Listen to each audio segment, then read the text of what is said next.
What is good, people? What is good, people? We are back with another episode of Wavy Football. Welcome, everybody. People who are coming in. Make sure to hit the like button, hit the subscribe button, and as always, stay locked in. I got a special guest with me today, man. I got my guy Rome's in the building with me. Shout out to you, bro. Appreciate you for hopping on the channel. What's good, G? Come on now. Thanks for having me, Temi. I've been seeing your stuff. It's a blessing to be on there. You know your stuff, man. Proper insightful. Like I said to you Appreciate you, bro. backstage, the only annoying thing, we're arch enemies, man. But no, Yeah. thanks for having me, man. You lot smashed that. You know what to do, and I can't wait to chop it up. Can't wait to chop it No, up. 100%, bro. And there's a lot of things we can discuss, man. I want to just obviously it's international break, things are slow, but it's always like a good time to kind of like assess where your club is at, you feel me, and what you guys are doing. I can't lie, man. Liverpool, I owe y'all an apology, bro, for real. Like I owe Arne slot, and I've been delaying it. But now that I got a Liverpool fan on the channel, I can say it. Like I owe y'all an apology because I thought y'all were gonna finish outside of the top four. Like I thought it was gonna be like a David Moyes type of setting, bro. Like I really did. I thought just like off the strength of the contract situations, a manager of the magnitude of Klopp leaving. You feel me? Like he's first, second best manager in the world. You feel me? And then bringing in a relatively unknown manager. I was like, man, all those varying factors. I'm like, bro, they're gonna dip. They're gonna dip. I thought the same thing with Chelsea. I thought Chelsea were gonna have a tough season. So yeah, bro, it's looking like you guys have. Go ahead. Let me attest that quickly. I understand because you've seen it with United when Moyes came in for Fergie. You saw it with Arsenal under Wenger. You could argue they still not recovered. Well, recently as they've challenged, but they still had a drastic fall. But with the players we still have at our disposal, because we have about 3 or 4 world-class players, in my opinion, although there's a big managerial change, didn't you think our squad itself would be enough to finish in the top 4? So here's the thing. It was like the transfer when I was looking at the transfer and I'm like, they're not doing any business. They're not like they're not fresh, they're not freshening up. So like that's another thing. It's like, yeah, I know you guys have top players, right? But if I'm thinking in my head, like injuries are gonna happen, the new manager, the fact that you guys didn't make like when a club doesn't make any signings, right? And you guys already have like I wouldn't say you have a big squad. Like you really don't have you don't have a big squad. So I'm just thinking like, yo, they made one signing. Like there's just too many variables here that are like not going in the direction. But that's where Slot has to get a lion's share of the credit because there is a lot of things going against him. You feel me?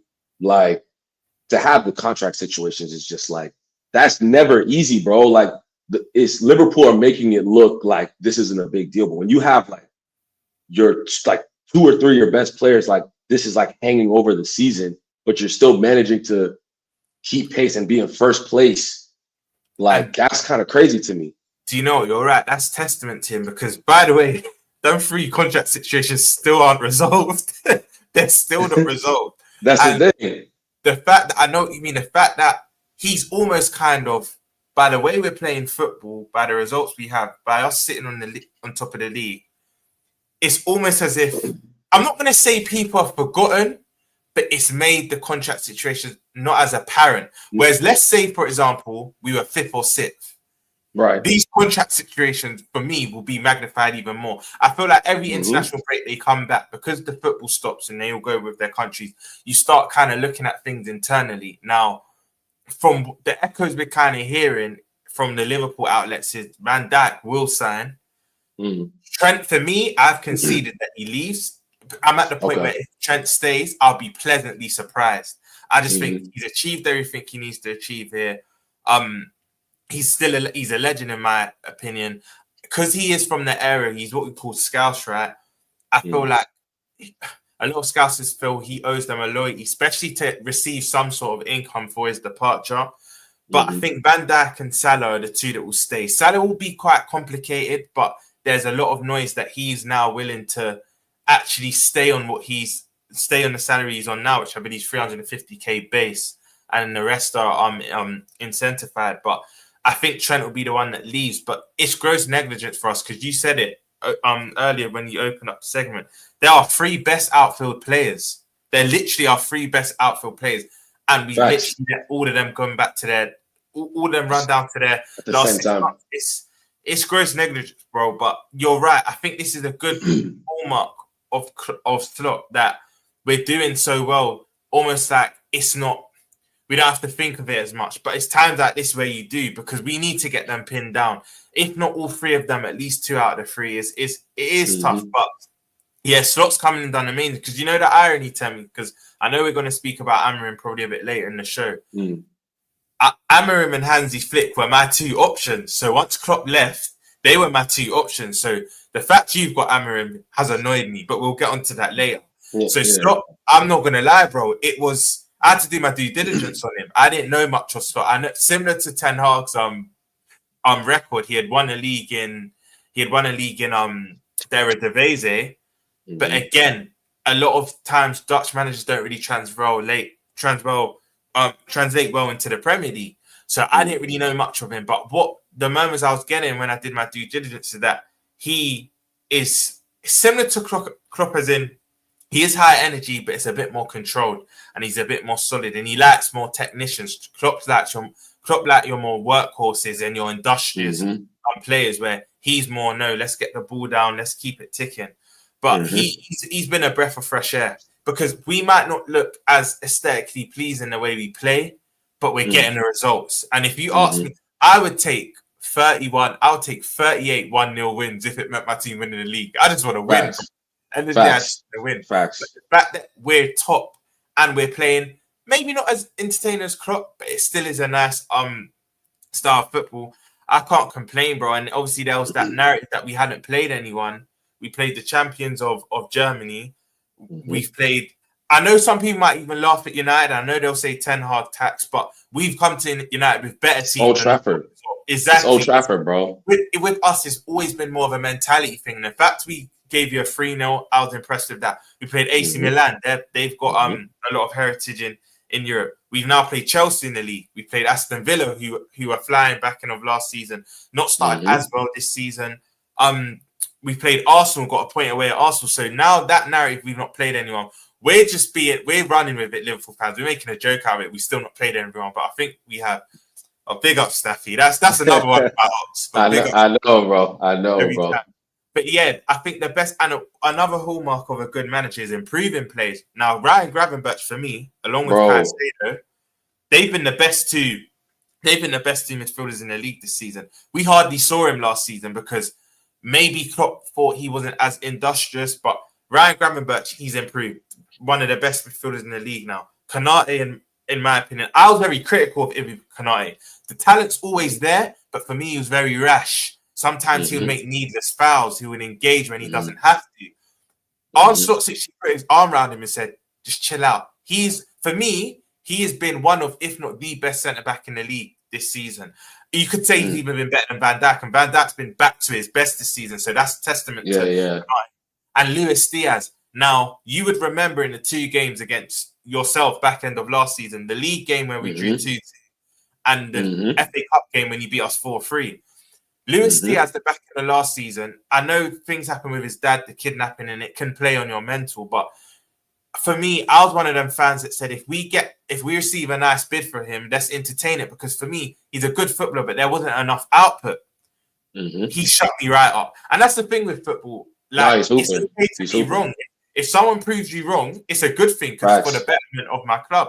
Exactly. Do you know what I mean? I hate when people say, "Oh, you're flip-flop, you're wrong." If new evidence has been put in front of you, you can change your opinion. You can change your opinion. Facts. Exactly, bro. And Luis Diaz, Gravenberch, and Konate are 3 players, in my opinion. Arne Slot is just, they were all 3 already good players, but he's just improved them to another level, bro. He's genuinely improved them to another level.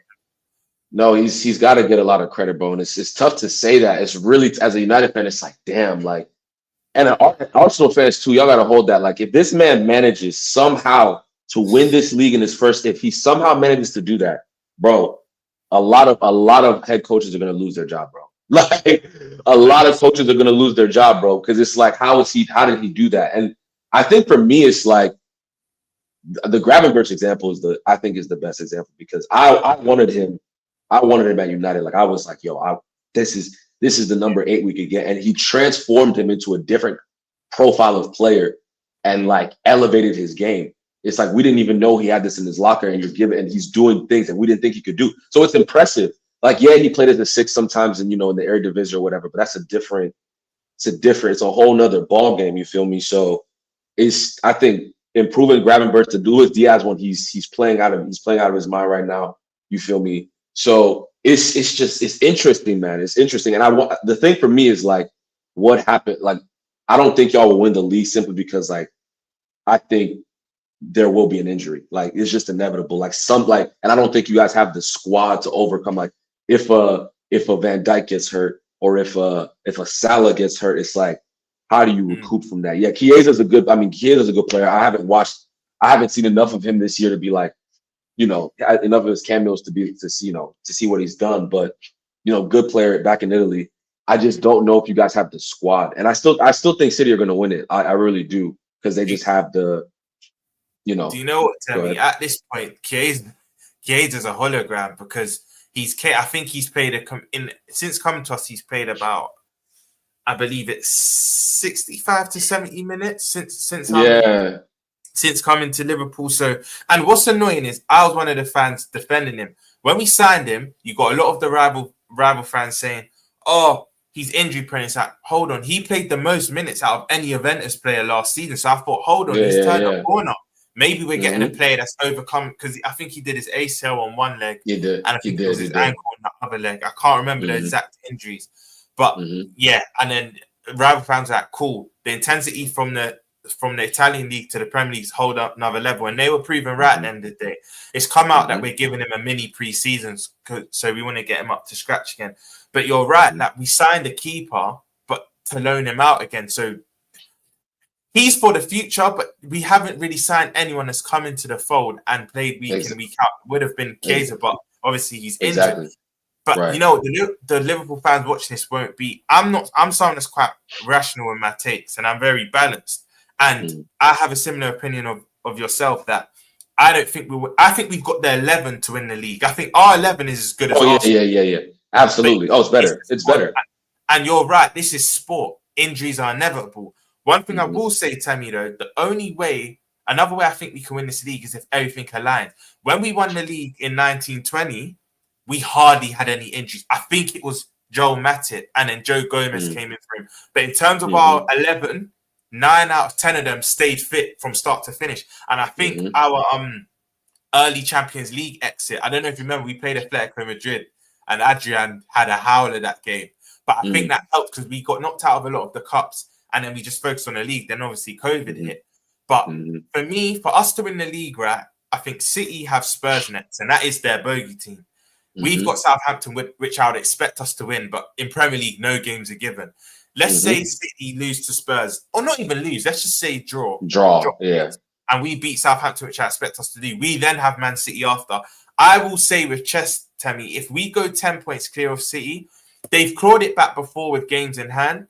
But if we generally go 10 points clear of the City, I'll then have chess. Because right now I have us second and I have City first as of the 14th of November.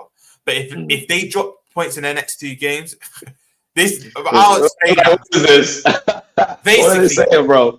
Couple seasons ago, right? So my actual brother's Arsenal fan, and my best friend's an Arsenal fan. I'm a football fan before a Liverpool fan, bro. I fell in love with the game before I kind of. I feel. Yeah. So I've got a lot of people around me that got Arsenal tickets, and what must have happened is I sometimes go to games, but there was a PSV game where Gakpo, Xavi Simons, Noni Madueke, that was the star-studded PSV team when they played Arsenal. And I went to a few games, and then I don't know if you know Colleen, she's an Arsenal fan. Tom Little, he's on the terrace. Basically, a lot of content saying, Romel's always Rom's always at the Emirates, and it went from there. It's a joke. I can't stand it. You see me on Twitter. I'm always arguing about Arsenal. Facts, bro. Facts. Hey, no, that's funny though. Not to sidetrack, back to what I was saying. In terms of the league, I just believe that if we also go 9-10 points clear of City this time, I would then make us favourites. I'm not making us favourites yet, but I think the next 2-3 games will be very telling, because Rodri, I think, is the game changer. he is probably the most important player to a team in world football, in my opinion. There's better players, but the most important player to a team, for me, I think he's the best. I think he's the best player. I'm gonna be real. I think he's the best player. Yeah, like to me, he's the best player on the best team, domestically and internationally. Like that's and I think it's that's a larger conversation about football, but I think he's the best at what he does comfortably. Like you know what I'm saying? So yeah, that's a big loss. And for me, it's just like I know they're going through this little spell, but I just know City just have that 10 game run in them. It's just like when you least expect it. I know the Rodri thing is huge, like obviously, but Arsenal, they can't get out of their own way. You feel me? They just cannot get out of their own way. So I don't think they're a threat. And then, like I mentioned with Liverpool, it's like, the first 11 is really good. The manager has stabilized things. You feel me? But it's just I can't. If we're saying, 10 of your 11, first 11 players are going to just stay fit the whole season, cool. But that doesn't happen. Like realistically, that just doesn't happen. So I'm just going to bet on City and Pep to just figure it out. You feel me? Because that's generally what they do. And do you know what as well, bro? Like with our owners and Arsenal's owners, with City, they're very proactive. I'll say this is the first time in a few years they haven't been, because maybe the sale of Alvarez and letting Cole Palmer go, they've left themselves a bit short. But normally, you know me, Ten Hag was my guy, man. I miss him. But City, they've normally been quite proactive in past windows. I say the last few is probably the first time they haven't, but they will. Difference with Arsenal and Liverpool, our owners, FSG and the Kroenkes, we might improve in January, where City will improve in January. Do you know what I mean? Right. So the only thing that gives me confidence, though, Temi, that I think we will make additions is we only spent 12 million in the summer. Exactly. That's why I actually think we'll sign maybe a number 6, because the drop off from Gravenberch to a Endo or Morton. Endo actually did pretty well last season, to be fair.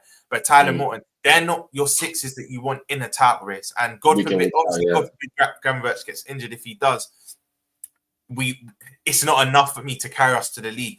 We need a left back, because for me, Robertson is coming of age. I'll still have that kind of character in the dressing room. A lot of Liverpool fans want to sell him. I would keep him as the deputy left back for next season, but I won't have him starting anymore. Simicast, I think we should get some money in for him. And then I'd still say a centre back, because Jarrell Kwanzaa is still quite young. You saw the mistake he made against Bruno Fernandes scored.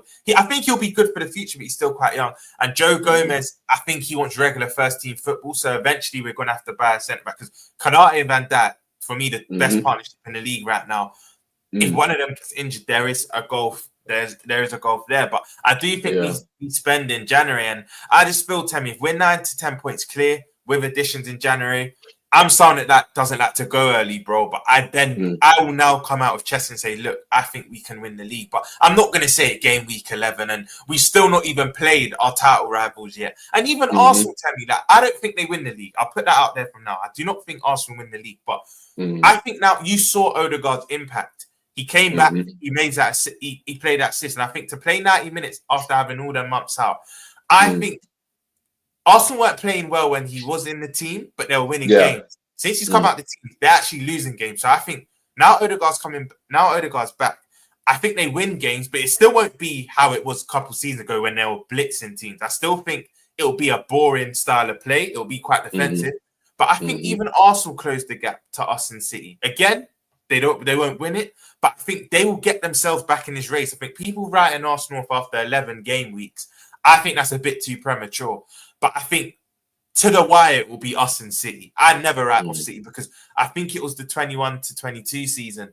We were 8 or 9 points clear. They did have a game in hand, and they love to be the hunters. They don't really like being hunted. They like being the hunters. Exactly. No, I hear that. It's going to be, bro, these next couple of weeks after the international break are going to be so interesting, because we got a lot of big games. Man United have some big games. I know we see Arsenal in the next couple of weeks. You guys see Man City.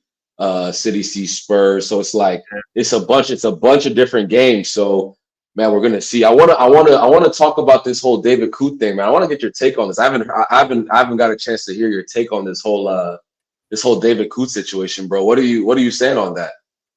Bro, it's crazy because with Coote, right?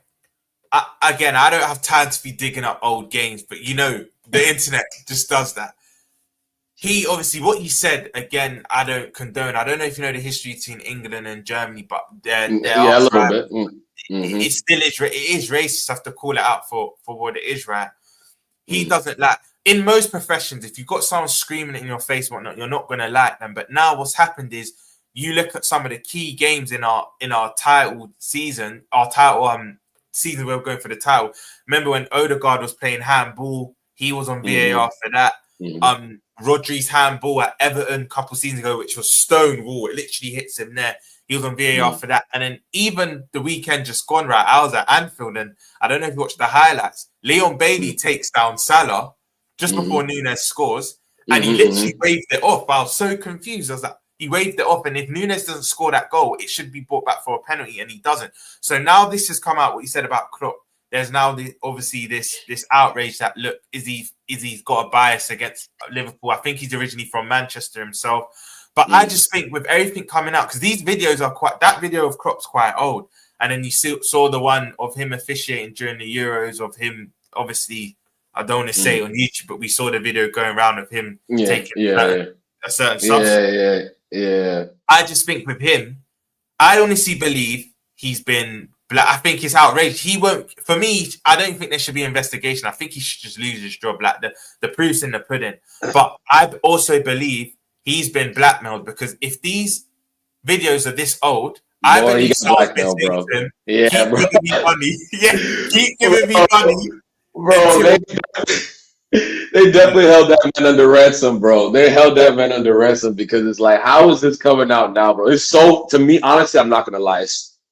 Maybe I should be taking it more seriously, but I find it so funny, bro. Like, I find it so funny. Here's the thing, like, to be fair, I didn't really think too deeply about like the whole England-Germany situation. But to be fair, we take out the Germany part. I promise you, all of these refs are saying the same thing when they go back home. Facts. Like anyone who, like, for me, I've seen a lot of people say, oh, these refs are corrupt. They're admitting to like not liking people on camera. I'm like, bro, do you think if a manager's cussing me for 90 minutes, you think I'm gonna go back home and say, oh yeah, great guy? Like, bro, you feel me? Like, I'm not doing that. Like, I'm just not doing that. You feel me? So yeah, he's dumb for letting, like, even the man that was recording, he looked mad sus, bro. Like, mad sus. He was like, yeah, you know, if you don't put this out, you know, you like, it was just some weird, like, straight. Bro was on the little cocaine or whatever. We don't know what I can't confirm or deny, but they said white powder. You feel me? Like, that's what they did. So I mean, to me, like, I guess hearing your thing on like the Germany England thing, I hear that. I thought it was harsh initially to like. I'm like, yeah, suspend him. You know what I mean? But bro, like, yeah, he said I don't rock. Like, in my head, I'm thinking of it as like, he just said I don't fuck with Jurgen Klopp. Like, I don't like him. Like, I'm sure you have worked with people you do not like, and that didn't stop you from. And that didn't stop you from doing your job, bro. Like, and then I looked, I think like I looked at like the games versus Liverpool, like, or the games he's ref Liverpool, and you guys have won. And correct me if I'm wrong. I think you guys have won way more than you've lost. Games that he's won way more than he's lost. So for me, it's like, yeah, refs are gonna miss, especially English. Like, the issue is like the English referees as a whole are just not good. They're incompetent. You know, it's not like a David Coote thing. It's like a English refs thing. You feel me? Like, do you know what, Temi? That even I tend not to. Everyone's different, right? And I understand decisions can change courses of tire races. I get that, but I tend never to whinge about referees. Do you know why? Because I know they're incompetent. I always look at my team's performance. The only time I'll be outraged at, for example. Do you remember when Doku's kicked McAllister in his chest? That was right at the end of the game. So if I know my team has enough time to get back in a game, I don't really tend to look at refs. I'm like, hold on, we need to perform. That's the same, bro. We need to leave it out of the hands of referees. I think if it's dying moments or the last 2 minutes where it's quite tough, then that's when I'll actually complain and be like, hold on, this is out of order. But I tend to not look at it because they're all incompetent. They all David Coote. He's just the one that's been caught out. All of the rest have probably done the same thing. They've all said things behind closed doors. Yeah, bro. And the reason why these videos come out, as like we said, he's probably stopped paying someone. Like, look, I'm skint now. I can't give you no more money. He said, you know what, bro? He said, you know what? Just post it, bro. I don't give a fuck. Yeah, he's got just post it now. Like, I'm tired, bro. I'm not feeding your family no more, bro. I'm just post the joint, bro. Let's see what happens. But like, I just think losing his job for me is just like, listen. I'll concede to the racism aspect of it. Like, I didn't think of it that way. To be fair, you know, I'm definitely not as ingrained in the culture of like, you feel me, like England, Germany, political dynamics. You feel me, but. Just off rip, I was just like, yeah, he said something stupid, like when he was in his or you know in his crib. I don't even think it's stupid, to be fair, because I think most managers do too much with refs. Like I really do. Like, bro, they're cussing refs half the time. Like Arteta, bro, Arteta will be out of his technical area the whole game, bro. Like if I'm a ref, I'm like, bro, what is this? Calm down, bro. Like what are you doing? Bro? Do you know what, Temi? That's 100%. One of these refs are thinking about Arteta what Coote thought about Klopp, 100%, because he's very animated. Absolutely, he's very animated. He's always speaking about refs. They are just David Coote was just the one that got caught. It's like when you watch a film and I don't know, 5 or 6 guys go to the store and rob it, but one gets caught and the other 5 go scot-free. That's literally what's happened. That's literally people just got to put it like in reality context, bro. Like. I'm married. Hypothetically, I'm married, bro. I got a shorty, bro. I pull up to the crib, long day at work. I just repped a 2-hour game. You feel me? I get home, babe. Babe, how'd the match go? Yeah, you know, it was tough, but that ref, man, he's a prick. Or that manager's Klopp is a prick. Or Sir Alex, man, he was a prick. You think refs like Sir Alex? Like, no, probably not. Like, probably not, bro. Yeah, bro. Bro. Like these managers, like it's a high pressure situation, so they're not treating these refs well. Like they're not treating these refs well. So it's like, yeah, I'm sure he thinks like, yeah, if Jurgen Klopp's cussing me for 90 minutes, yeah, he's a prick. Like the thing is like, I don't get the whole German. Like, bro, why do you have to say he's a German? Like if you just said, oh, you're a C, you feel me? If he had just said, it still would have looked bad. But if he just said the word without using a country before it. I don't condone it, but it wouldn't have been as bad. Exactly. You know exactly. The thing is, because England and Germany historically are enemies. Let's say that was another referee of another ethnicity, right? It would sound like, let's say, for example, the referee was black now, and he said, "You Jamaican this," or you Nigerian. Do you know what I mean? It wouldn't hit the same. You know what I mean? So it still is bad, and I think a lot of people that are German Premier League fans, they would be offended by that because end of the day, fair. That's fair. But one thing I would say to me, right, and I'd hope to think you don't have friends like this, and for everyone watching this, just I wouldn't even just say if you've got a job of high status, but when you're intoxicated, because he does look intoxicated in both videos. I'm not saying it's an excuse. Your closest shouldn't be having their phone around you anyway, out recording you. Bro. None of my friends would. Hopefully yours wouldn't want. You just wouldn't want that because it's like, nah, bro. If you have that evidence, you got a question. Why do you have that? Like if I go clear or get bro. Why are you just chilling? Like, yeah, bro. Like, listen, we all like everyone has fun. They go out, you know, whatever you choose to do in your free time is what you choose to do in your free time. I personally don't care. Some people have different methods to relax from the stresses of life. If his is the white powder, I listen, I don't know too much about, I don't know nothing about that. You feel me? Like that's his thing. You feel me? But like the thing now is like, that the man that was recording him looked sus. I was like, the man recording him like just looked like he wanted to do something bad. Like I was like, I don't know if this is his friend. You know, it looked like a kidnapping situation, bro. Like it looked like bro. He was so comfy. But then like the second video, he's like, yeah, don't let this out, bro. It's like I'm like, what is this? Like, what is this your friend or is this like what are y'all doing, bro? Like, this is some weird situation, bro. I think it was so not uncomfortable. I think uncomfortable is the wrong word because, like you, I was kind of just laughing, like, this is just weird. But it was weird. It was just weird watching it. Like, you could tell the other guy had had ill intentions because it's like Facts. the way you're zooming in his face and Yeah, bro. it was a bit weird. It was weird, man. My homies aren't doing that, bro. My homies are not doing that. Like, when we're kicking it, we're kicking it. Like, we're actually just focused on like laughing, talking sports, whatever the case may be, bro. Like, to the point, Temi, like when you're with your homies, it's probably a thing where you don't even want to be with your phones. You're living in the moment. You don't even want to be with your exactly, bro. Exactly. Yeah. If we had a concert or something, oh yeah, I'm gonna record that's different. But if we in the crib, like we're not just sitting around with our phones. Like, what is that, bro? Like what is that? You feel me? Like, so it's bro. It's a lesson. It really is. Hey, it's a lesson for the young G's, bro.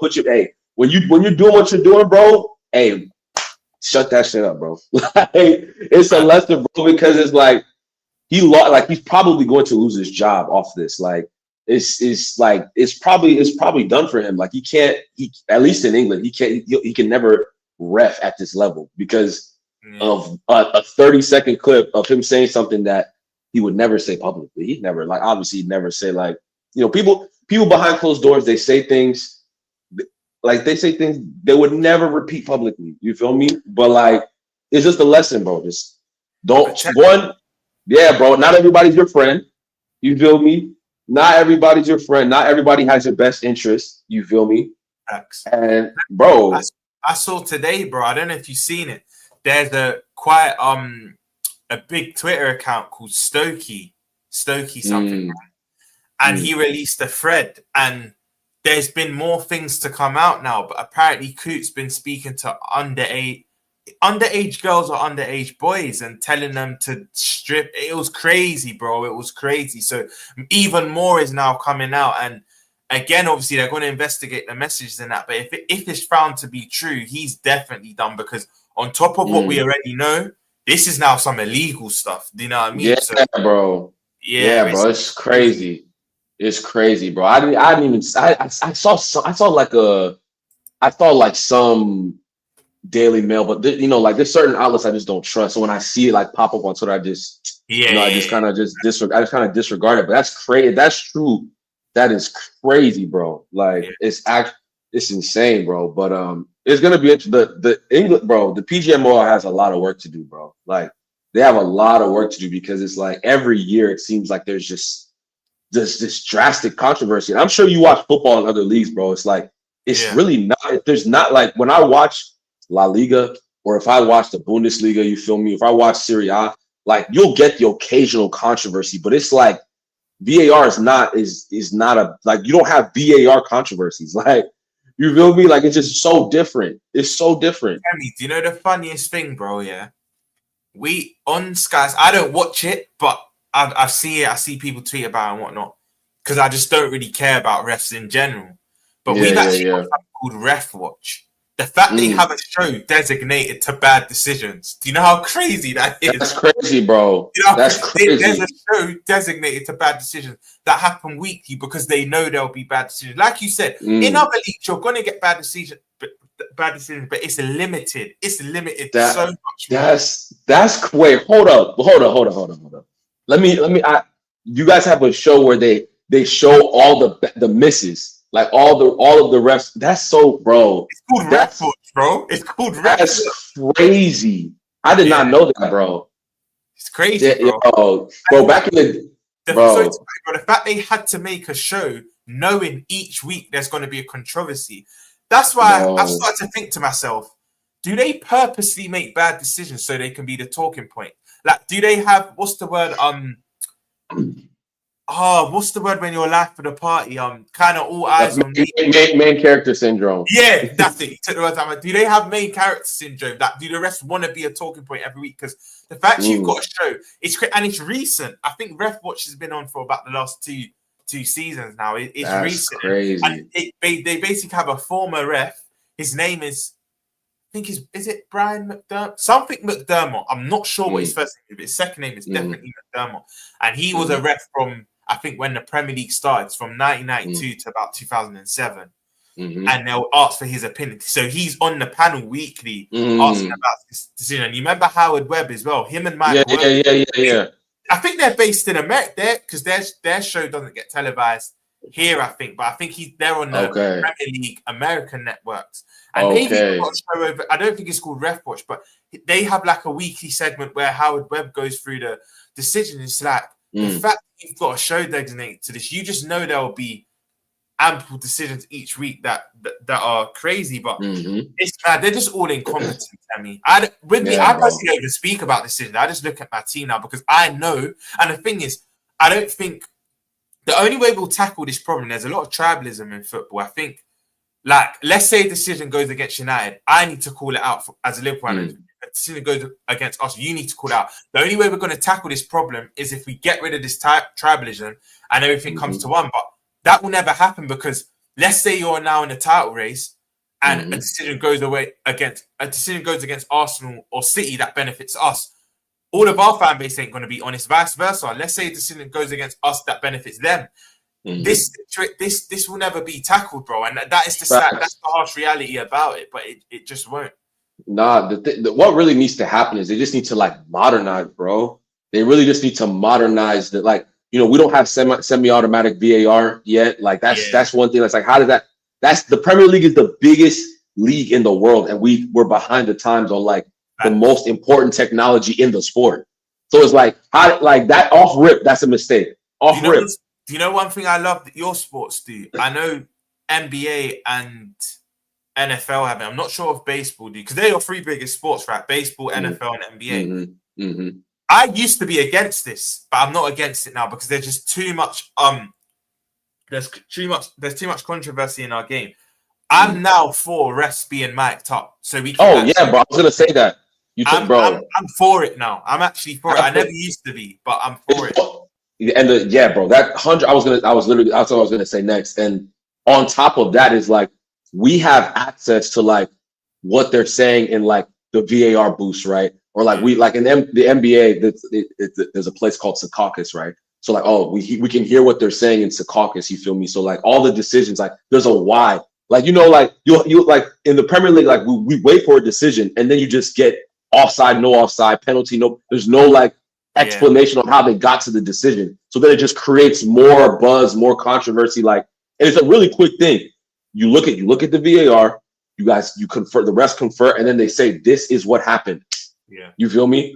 And it would just take away so much of the ambiguity, like the way the rules is. If the refs say this is why this happened, like it's hard to then disagree. You feel me? And we don't know what the conversations are like.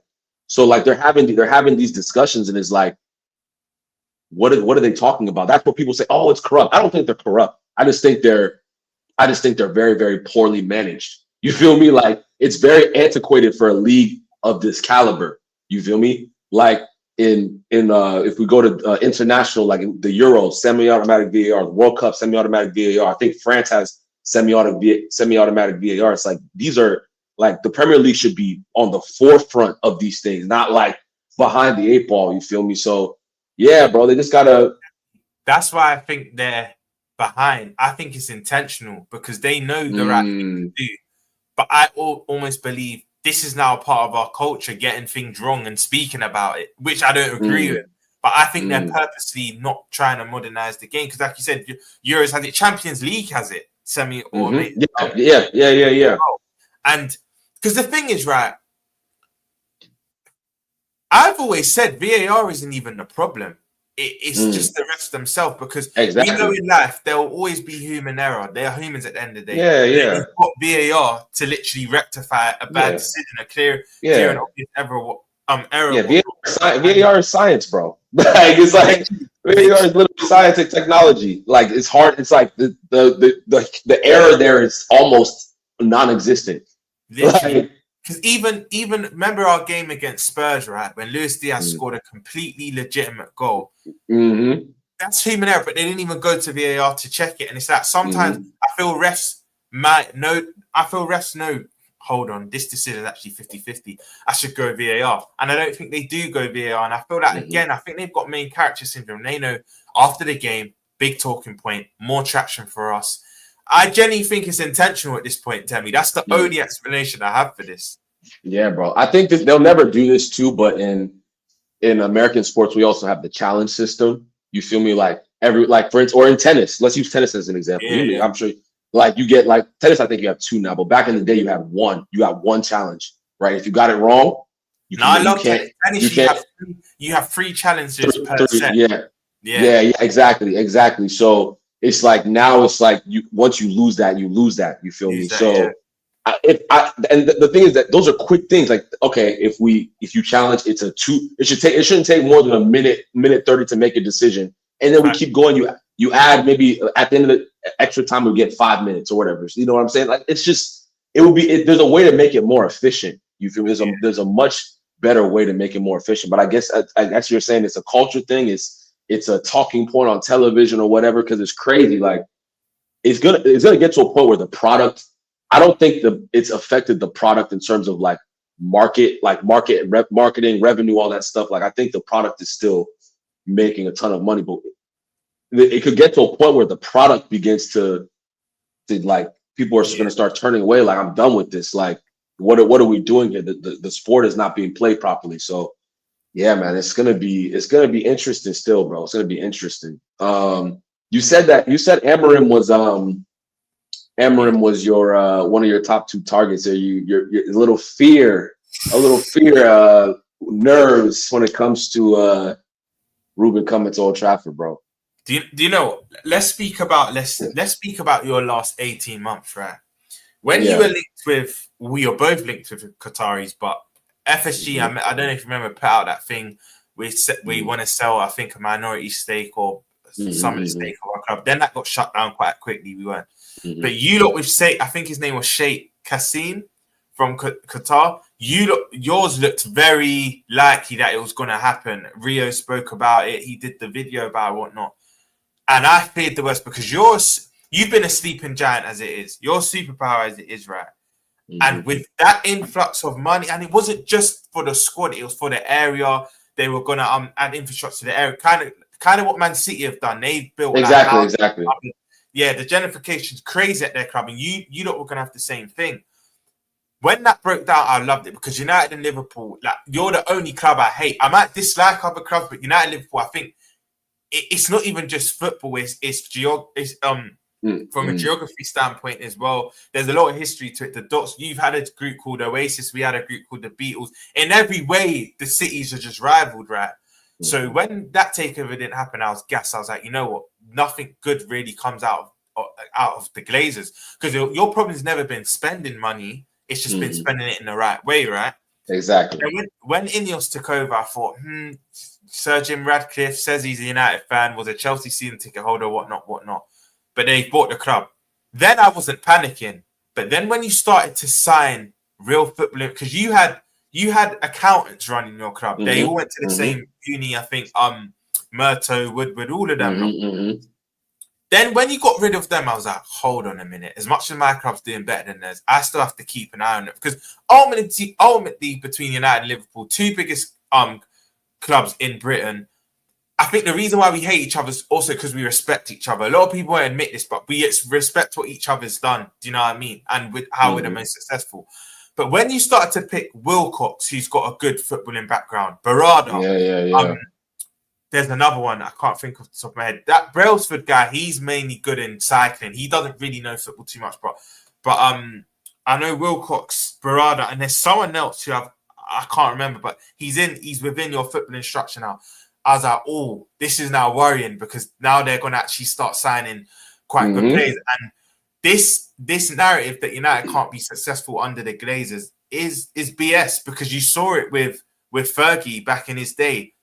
As long as you've got football instructor or someone that can run the club from a footballing standpoint, United can be successful, because you were. I think Glazers took over you lot in 2005, I believe. So whenever rivals say United will be done as long as they have the Glazers, not necessarily. They'll be done if they don't have footballing men in place. Now you've got your Wilcox and your Baradas. It's kind of like, this is mad. But there's still a common denominator. You still had Eric Ten Hag, which is, I love that guy to bits. You know me. You've seen my tweets. The fact he was holding you lot back, I loved it. But I knew it couldn't continue forever. Now, awful, bro. When you sacked him, there was a couple names going around. I believe I think Tuchel's going around and he got the England job. You're Ashworth, that's it. Big up MT Pocket. Ashworth from Newcastle. He's another footballer, man. I knew there was three. Yeah. I kind of thought to myself, bro, cool. They've now sacked Ten Hag. Tuchel, I wouldn't really care if they got him. I think Thomas Frank was getting touted around. When I heard Amorim is front runner, my head went, because it's like, this is a manager. He was my number 2, so I wanted Hansi Flick first, and you see what he's doing at Barcelona. Bro, and then ridiculous. Let me just name a few players off the top of my head, and the chat will probably jump in, and you can even jump in. Pedro Porro at Tottenham, he improved. Paulina went Fulham and Bayern Munich, he improved. There's a player called Marcus Edwards that was at Tottenham. I know. Yep.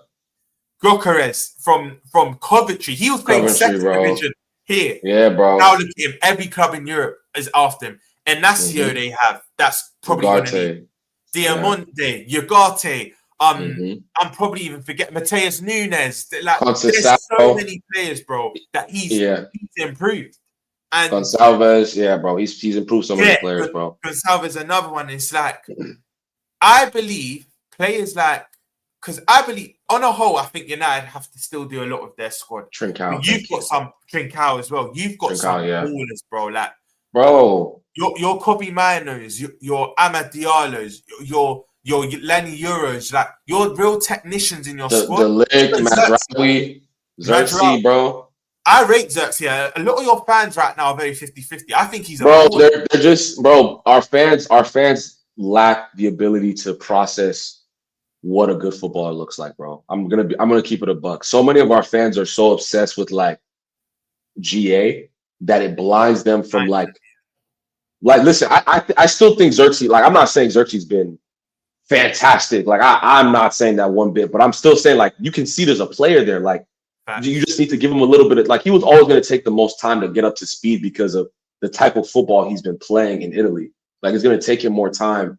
You know what I'm saying? Like, and he's not a PMP player. Like, the Premier League as it currently stands is a very athletic, very up and down kind of league. So it was always going to take him time to adjust. So listen, I still think we need a striker, though. I still think we need a high end, like, I know what this man is giving me every single week. Like, as much I know what I'm getting from Xerxes, but I still think, like, in days of old, he would have been like our third striker. Like, even though I rate him as a player, like, I proper rate him, but I think that they want, like, for me, I think he's better than Rasmus Højlund. Like, I think he's comfortably better than Rasmus Højlund. Like, I don't want to. It's hard for me because I don't want to despair. Like, but I don't think he is of that. I don't think he's of Man United's level. I really don't. Like, I don't see him as. And he's 70. He's a 70 million pound player. You feel me? We signed him, like, that's not no small boy money. So I have to treat you as if you're, like, I have to give you that, like, this is what we bought you for. You don't buy somebody for 70 million for them to sit on the bench. You buy them to, and it was a mistake. We should have never ever put him in that position. And that's the thing, bro. You're spot on, because the United fans, obviously, you've worked with on the ones I speak to, like your Rants, your Flawlesses. They said from early, just Højlund's just not it. Like, he's not it at all. Bro. I just feel I'm going to say it now, and it sickens me to say this, bro. I hate your club, but I can't be a hypocrite. You will flourish under him. What I will say is United fans need to be patient. If you're expecting to then make you go on a title, like, you don't have the players. But if I was a United fan, I think what's realistic, I don't even think you have the players to get top. And I always say this about top four. You don't have to be good to get top four. In the last 3-4 seasons, we've seen a different top four. So that shows there's a lot of inconsistencies with teams that get third or fourth position. But one thing I would say is, I think Europa League should be your priority. I think I look at that competition and you are favourites. And I believe top 6 is your ceiling. But what Amorim will do, once he gets his players in, Temi, it's going to be an upward trajectory. This is a very good manager. I'm telling you, bro. This manager is very good. And I know some people said this about Ten Hag, but one of my friends who watches a lot of the Dutch league, he lived in Holland for about 3-4 years. He said it from early when United, before he even walked through it into your club, he said Ten Hag's only really had one outstanding season. And the only reason why the world noticed it is because it was in the Champions League. But outside of the Champions League, Yeah, the Real Madrid game, and then even though they got knocked out, the Tottenham game, and I think they beat Juventus quite easily. That campaign, so everyone in Holland knew he was good, but that campaign kind of announced him to the world. But he said he's not really as good as people. I'm not saying he's a bad manager, but he said he's not as good as what people are saying. And I was like, you sure? Like his track record looks good. Like he's won a lot of leagues in He said he wasn't my first choice. He wasn't my first choice. So for me, I'll be real. My first choice at the time was Poch. Like that's why I was like, I think this is the right manager for the right time. Obviously, Poch hasn't gone on to, have success. So I might have been wrong about that one, but I thought Poch was a better manager than him, and I still think Poch is a better manager than him. Yeah. Even though I think he's had his struggles, I think what Poch did at Spurs is so much more impressive than what he did in Holland. Mind you, people talk about Ten Hag like he was some like up and coming, like, bro, he's older than Pep. You feel me? Like, you know what I'm saying? Like Ruben Amorim is an actual prodigy, like the dictionary definition of prodigy. Like that is what he is. Under the age of 40 years old, went into a league and like disrupted the league. Like Benfica, Porto been winning the leagues year in, year out for what was it, 16 years or something? I can't remember, was it 16 or something like that?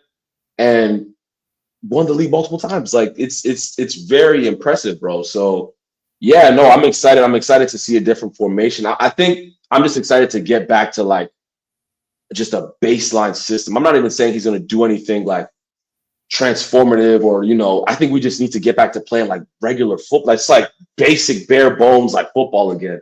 Like I think we do have the players to get in the top 4. I just don't think that, it's going to be a process because these players are just so. He's going to have to coach up a lot of these players because they haven't been coached in so long. So that's going to take time. I think the likes of Rashford and Garnacho may not necessarily flourish under him, and he could look to get rid.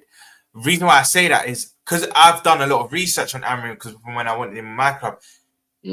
How he plays a 3-4-3, you never know. He could come to United and kind of change it, but it's rare for managers to go against their philosophy and their principles. I hope he doesn't. Yeah, his wide players are normally 10s, so I think your Ahmad, your Kobe Mainus will flourish in these type of systems. But your out and out wide men, this is what Sancho and Ahmad as your 2 wide men would have been perfect for this system.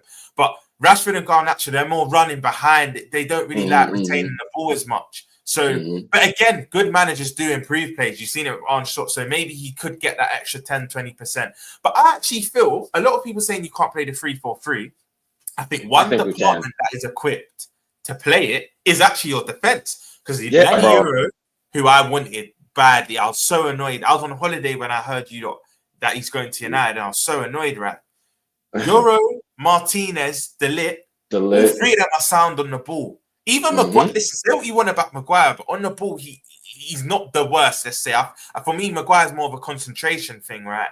And if there's one department that is actually suited to how Amorim plays, for me, it is actually your defense. I think the departments that aren't are your forward line and your midfield.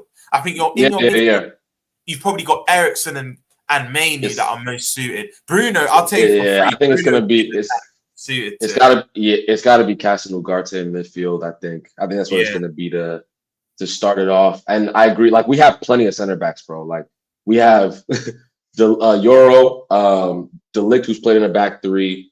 Martinez, if I'm not mistaken, I don't think he's played in the back 3 to my knowledge. But Lindelof has played in the back 3. Maguire's played in the back 3. Johnny Evans has played in the back 3 before. Like all of our center backs have done it. Mazraoui, if I'm not mistaken, has done it. He did it at Bayern, absolutely under Tuchel. And then Dalot's done it for Portugal. So like our players, there's players who Ugarte did it for Amorim. You feel me? So a lot of our players have played. Even the likes of Rashford, he's played in a 3-4, or 3-5-2 really. But like has played in that type of system. But I think I agree with the Rashford Garnacho thing in that like the way that Amorim likes to play, like it's going to be, I hope it's going to be like Mainoo and Ahmad. That's what I want to see. Like Mainoo playing in that little left pocket, Ahmad in that right pocket. And then if it's Højlund, if it's Xerxes, I don't know. We'll see who he decides, right? And then have Casemiro and Ugarte just like being solid in midfield, bro, and just just keeping things safe and solid and just moving the ball. You feel me? So yeah, we'll see, bro. It's gonna be interesting. I really think he's gonna get a tune out of these players. We've just been I always say, like, I think we're operating at like 30% of our capacity, bro. Like, we're not like these players are not crap, bro. Like, I know we do have some crap. Like, I don't rate Bruno whatsoever. Like, I think he needs to dip, like, post haste, like with haste, excuse me. Like, you feel me? But other than that, like everybody else, you know what? I'm kind of just like, I'll just let the manager. Let's see can he improve Rashford? Can he get Rashford back to like, okay, at least he's scoring goals? Can he get him back to that? You feel me, consistently? Or can he improve Garnacho? I don't know. Listen, I don't rate Garnacho very highly. You know, could he? I think Garnacho is an impact sub. I think that's like his ceiling right now, at least. Yeah. I think at this level, I should say. But like, can he improve him? Can he like give him a dip? Like, I don't know. We'll see. Can he make him a dip? I doubt it. But like, we'll see. I'm open to all of it, bro. I really am, because it's just been such a long time since these players have like our players are not improved. Like Kobe Manu, like as much as I rate him, like you could see like the performance levels just kind of slowly like slowly dipping, and you're like, yo, like, and it's because it's just the product of the environment he's in, bro. Like, and I think that contributed to his injury as well, because he's having to overcompensate for other players not doing their job. But do you know what it is, bro? I just feel as bad as United have been, you're 4 points off top four. And because I think from third place to 13th, I believe there's 4 points. This is the time. Oh, I would say by Christmas, the league will do its thing, and it will even But for as bad as you lot been, to only be 4 points off top four, bro. That's why when United fans are now saying you can get top four, I personally don't believe you can.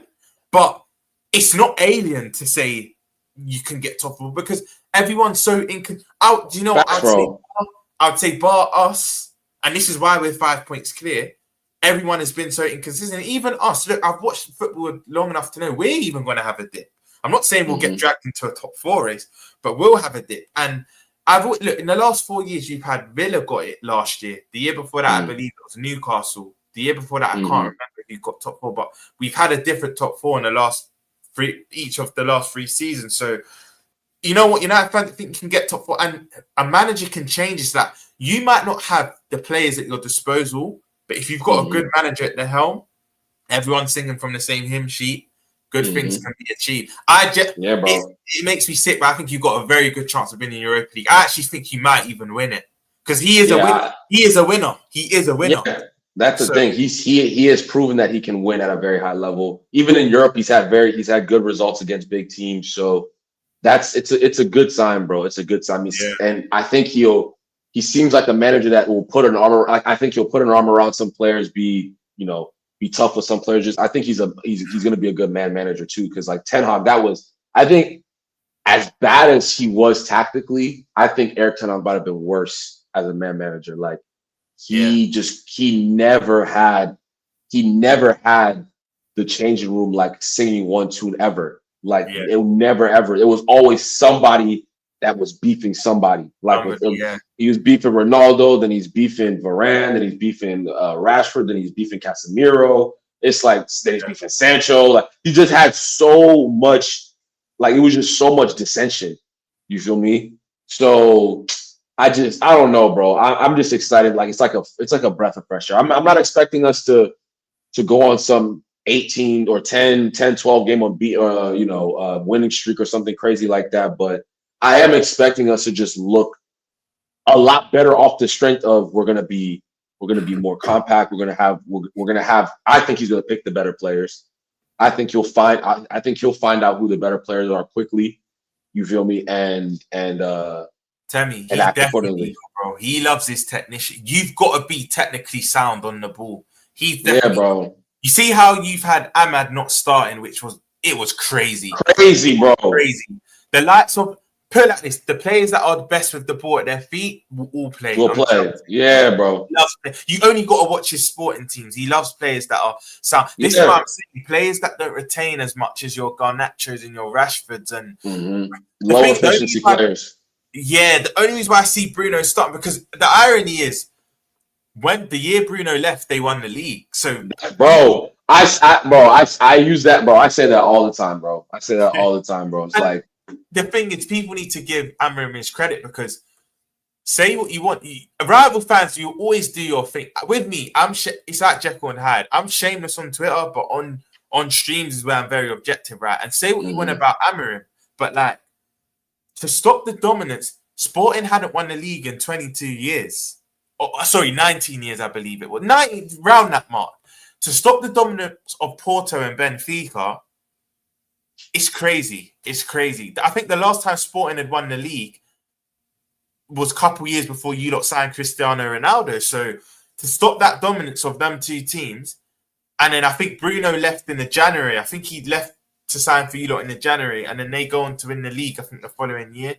Amorim's a good coach. I don't think you understand, Temi. When I saw that Fabrizio and that David Ornstein bomber, I just thought, yeah, United are slowly but surely going to be back. And with the footballing structure above him, bro. Do you know what I'd say, bro? I'd say probably this year, I think you'll get Champions League via Europa League. This is my prediction for United, right? God forbid any of this happens, by the way, but I have to be objective here. I think you get Champions League via Europa League, and I think you finish 6th or 7th this year, in my opinion. Could be high. And then I think next season, you probably solidify yourself as a top 4 team. And I think the season 26, 27, so 2 summers time. So 2 summers time, I think you then challenge that season. Because it's not, some people think football's just like FIFA, where you just challenge straight away, sign a bunch of players. It's not like that. It'll still be gradual because you've got Chelsea improving. City will always be there. You'd like to think Arsenal, with our owners, you never know with us. So we need to still get some players over the line with contracts. So I'm not going to definitely say we improve. I'd like to think if we were in the league, though, we would improve. But Newcastle might then get more financial freedom and not have as much restraints. Villa will sign well. That's the thing with Premier League. I've always said it's not the best league, but it's the most competitive because you're having teams that are mid-table that are spending 100 million.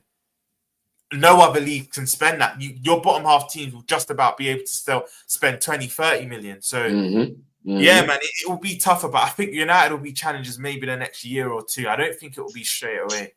Yeah, bro. Yeah, no, I for me, it's like I'm aware of that. I desperately need good football.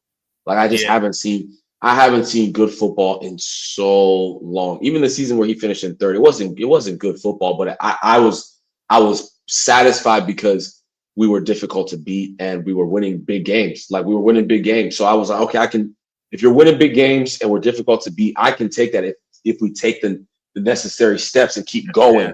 Right. If you build, like, listen, for me, I genuinely like, listen, I do want to see good football, but if you're winning, like, I genuinely don't care how my team wins. If it's a stinky Inter Barcelona second leg, I lose 1-0, but still I'm advancing. I'm cool. You know what I mean? Like, I'm cool with it.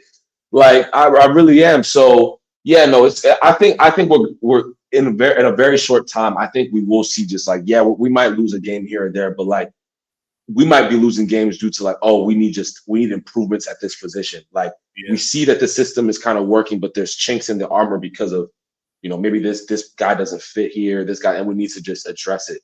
You feel me? So, that's my expectation. My expectation is, get in the Champions League somehow, right? Find a way to get in the Champions League, whether it's you sneak into the top 4 or you just win the Europa League, and let's see the football just kind of go from chaos to just stability, and then build off that. I don't know if we'll make a January signing. I'm maybe one,